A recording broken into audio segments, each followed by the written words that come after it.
आइए सप्तम स्कंद में प्रवेश करते हैं। आज बहुत कथा सुननी है। राक्षसों की कुल में एक ऐसा भगवान विष्णु का भक्त हुआ जो क्या कण कण में ईश्वर को दिखाने का चरितार्थ कर दिया। हम में तुम में खड्ग खम्भ में सब जग व्यापक राम, जिसके हृदय से आह्लाद ही गोविंद का उद्घोषण है। वैसे भक्ताधिराज भक्त अग्रज भक्त धुरंधर प्रहलाद जी महाराज का चरित्र आगे चरितार्थ होता है। उनका कुल राक्षसों का था। कौन गुणवा पढ़िए हरि जी, कौन गुणवा पढ़िए हरि जी, कौन गुणवा भगवती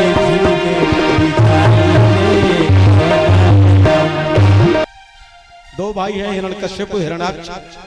हिरण्याक्ष के लिए बराह रूप धारण विष्णु आए हैं। उस समय सुअर को लोगों ने भगवान मानना प्रारंभ कर दिया। आज भी राह बाबा बराह, उसमें से ब खत्म हो गया है, सिर्फ राह बचा है। और राह में उसी बराह का पूजन होता है, पाठ होता है। और हम दुनिया वाले सतयुग के उस भगवान को क्या करते हैं, बाजारों में जब बिकता है तो तौल करके अपने, और क्या क्या नहीं करते भगवान को, हम क्या क्या नहीं करते। बोले भगवत भगवान बीते युगों में वो भगवान बना रहता था। आइए अगली कथा में प्रवेश करते हैं। प्रहलाद के लिए कौन भगवान आए हैं। प्रहलाद के पिता का नाम हिरण्यकश्यप। उसने ब्रह्मा की तपस्या की, वरदान मांगा, मुझे अमर कर दो। बोले बेटा अमर छोड़ के दूसरा मांग। तो ध्यान से सुनिए, उसके मांगने की टेक्नोलॉजी समझिए। प्रहलाद के पिता का नाम क्या है, हिरण्यकश्यप। बोले ब्रह्मा की तपस्या किया। लिखा है जितनी भी कठिन तपस्या है वो इंसान के लिए नहीं है, देवताओं के लिए नहीं है। तपस्या कौन करता है, व्रत कौन रहता है, ज्यादा पूजा पाठ कौन करता है, बोले राक्षस। इंसानों के लिए कोई न मंदिर जाना, न चंदा देना, न दान देना, न कथा सुनना, न सत्संग करना, कुछ नहीं है। जब इंसान हैवान बेईमान शैतान बनता है तो उसके लिए है। जब इंसान हैवान बेईमान शैतान अत्याचारी दुराचारी व्याभिचारी बन गया है, उसे बनना है इंसान, और इंसान नहीं बना। असली इंसानियत का पाठ पढ़ने के लिए सत्संग का कोर्स करना है। अगर वो इंसान है तो उसे कुछ नहीं करना, कुछ नहीं करना, कुछ नहीं करना। पूजा पाठ व्रत यज्ञ जप तप अनुष्ठान तपस्या राक्षसों के लिए है, उनके जैसा कोई नहीं किया। आइए हिरण्यकश्यप की तपस्या की तरफ बढ़ते हैं। दाहिने पैर के अंगूठे पर खड़े होकर के दोनों हाथ ऊपर उठा करके 10,000 वर्ष तक किया। कर सकता है कोई इंसान? नहीं ना। ब्रह्मा आए, बोले अमर, बोले अंतर ध्यान, बोले तुम पुनः आना पड़ेगा। और उसने क्या किया, प्राण वायु जो हवा ले रहा था उसे भी लेना बंद करके 10,000 वर्ष तक पुनः तपस्या किया। उसके तप की अग्नि से सृष्टि जलने लगी। ब्रह्मा आए, बोले बेटा मृत्यु सुनिश्चित है, उसे छोड़कर कुछ मांग। तो देखिए उसने 18 वरदान मांगे। कितने? 18।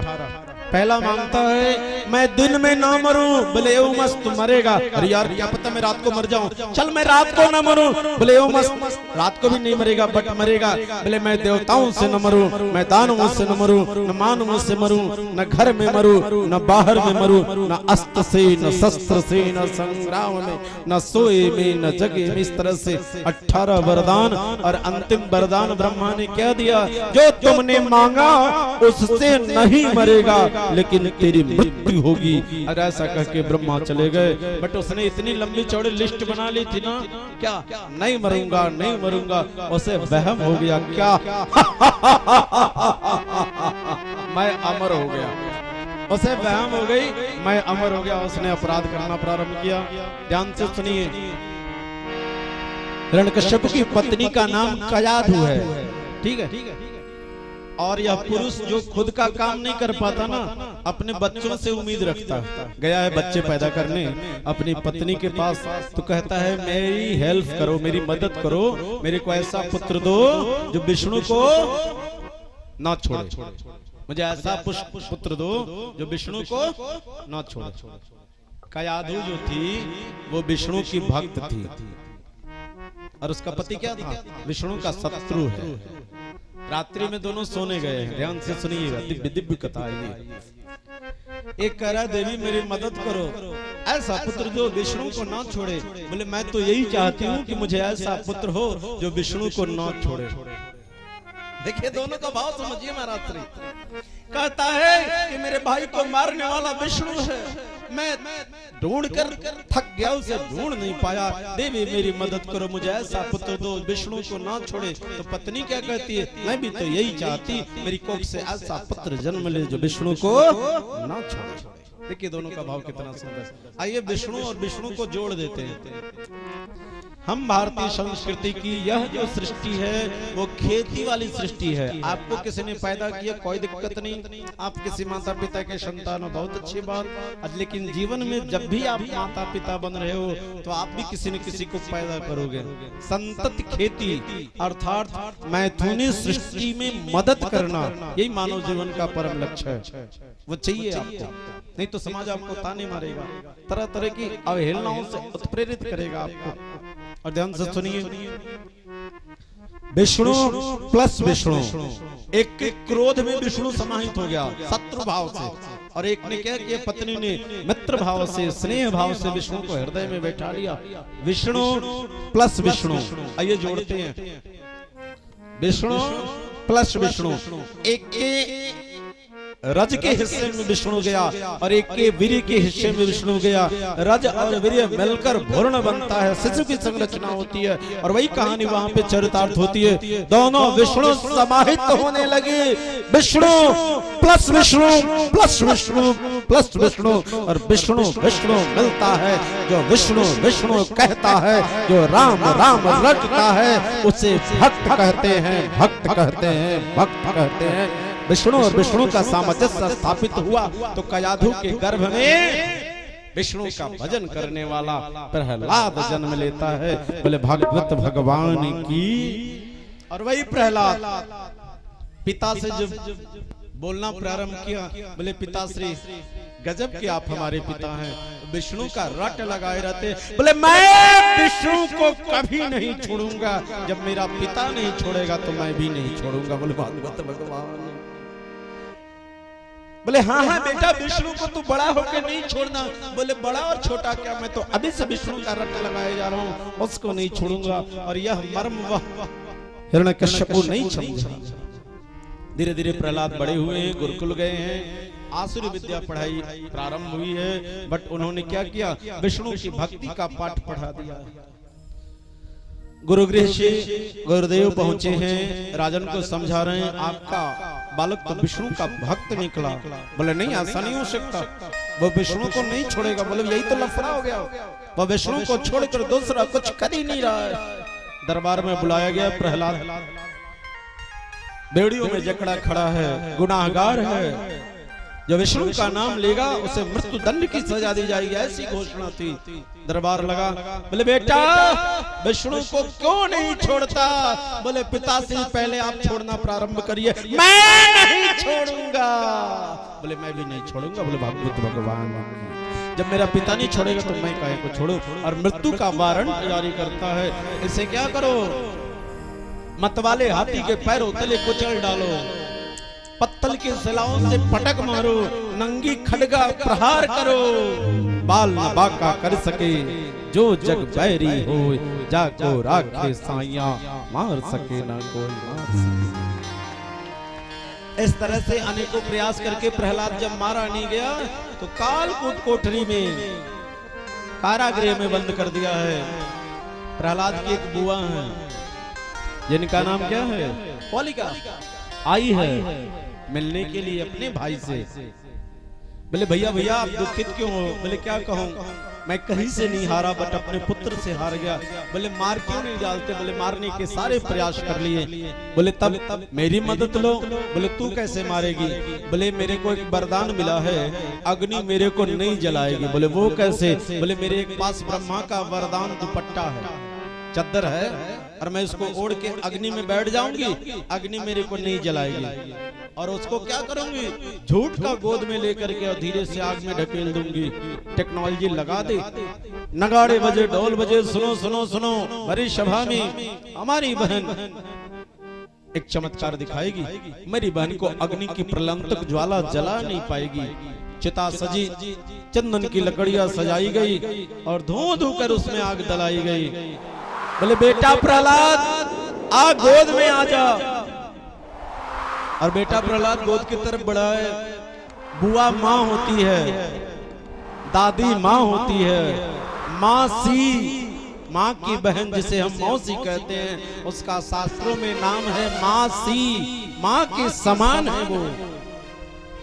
बड़ी बहन माँ होती है, मित्र की पत्नी माँ होती है, गुरु की पत्नी माँ होती है, मामी माँ होती है। और हमारा भागवत कहता है जिसे आप अपनी पत्नी मानते हो वो भी 24 घंटों में 8 घंटे माँ होती है, माँ होती है। यही आर्ट ऑफ लिविंग है। उस 8 घंटे को पहचानो। माँ ही भोजन करा सकती है, माँ ही नहला सकती है, माँ ही वात्सल्य रस दे सकती है, माँ ही स्नेह लुटा सकती है। उस मातृमय सत्ता को पहचानो। त्वमेव माता। माँ ही अन्नपूर्णा बनकर भोजन पका सकती है। बोले बुआ प्रणाम, बुआ प्रणाम। और बुआ को प्रणाम किया ना। कौन? जेल से आया प्रहलाद तो बुआ ने आशीर्वाद दिया। एक कहावत है, गोड़ लगी झूठी फुआ, जिया बेटा लवर। अच्छा कितनो फुआ खिसियाई रही हैं, तो भैये नाव भतीजवे गांव, बस फुआ बड़का गांव। वो गोड़ लग रहा है बुआ को, तो बुआ क्या कर रही है? जुग जुग जियो मेरे लाल। और तब तक सरस्वती आके बैठ गई। बोले भागवत भगवान की। और क्या हुआ? प्रलंतक अग्नि की ज्वाला जल रही है और उसी अग्नि की ज्वाला में क्या हुआ? प्रहलाद को गोद में ले लिए और धीरे धीरे क्या किए? धक्का लगाना शुरू किए कि ये आग में चला जाए और मैं चद्दर में क्या करूं? सुरक्षित हो जाऊं। हवा का एक झोंका आया। हवा का झोंका समझ रहे हो? ऐसे जो नाचते हुए आता है, बड़ेरा बोलते हैं। और ऐसे ही अग्नि में ऐसे नाचते हुए एक झोंका आया और आकाश मंडल को वह आशीर्वादित चद्दर लेके चला गया ऊपर। जलने लगी,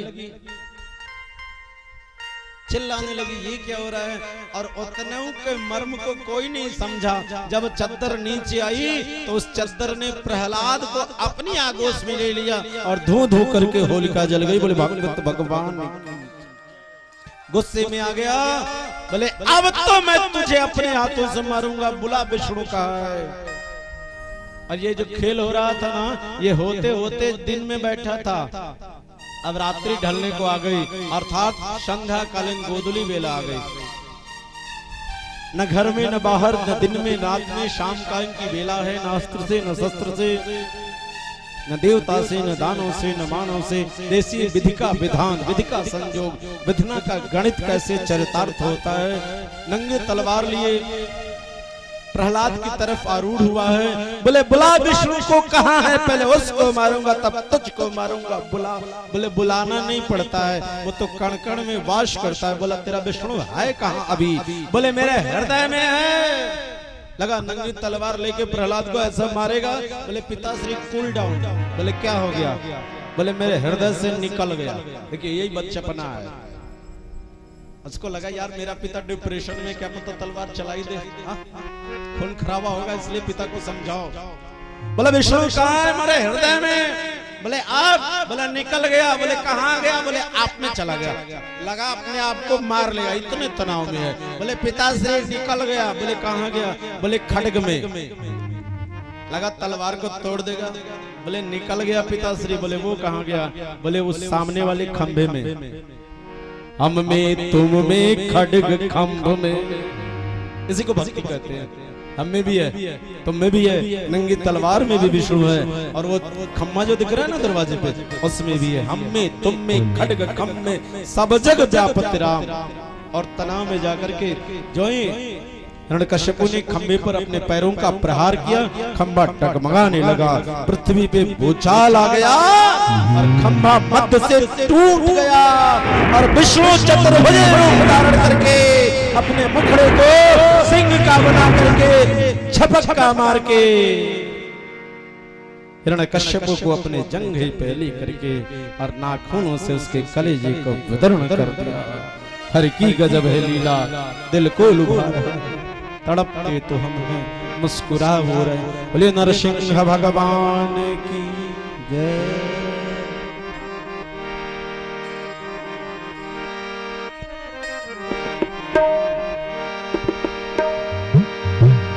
कौन गुनवा परिए प्रभु जी, कौन गुनवा पर तरवारी झीले रिझाइले, कौन गुनवा तरवारी झीले रिझाइले, कौन गुनवा पर तरवारी झीले रिझाइले, कौन गुनवा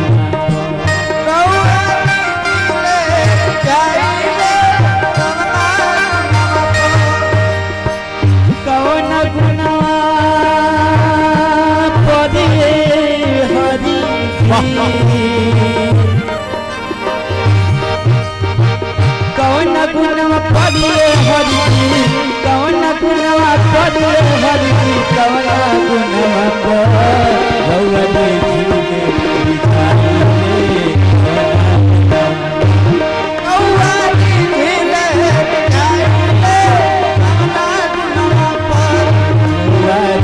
दोनों हाथ उठाइए, दोनों हाथ उठाइए, सारे लोग दोनों हाथ उठाइए।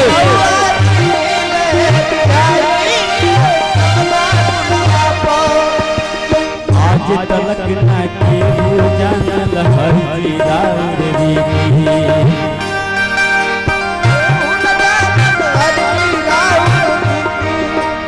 आज तलक न केहू जानल हरि रावरी,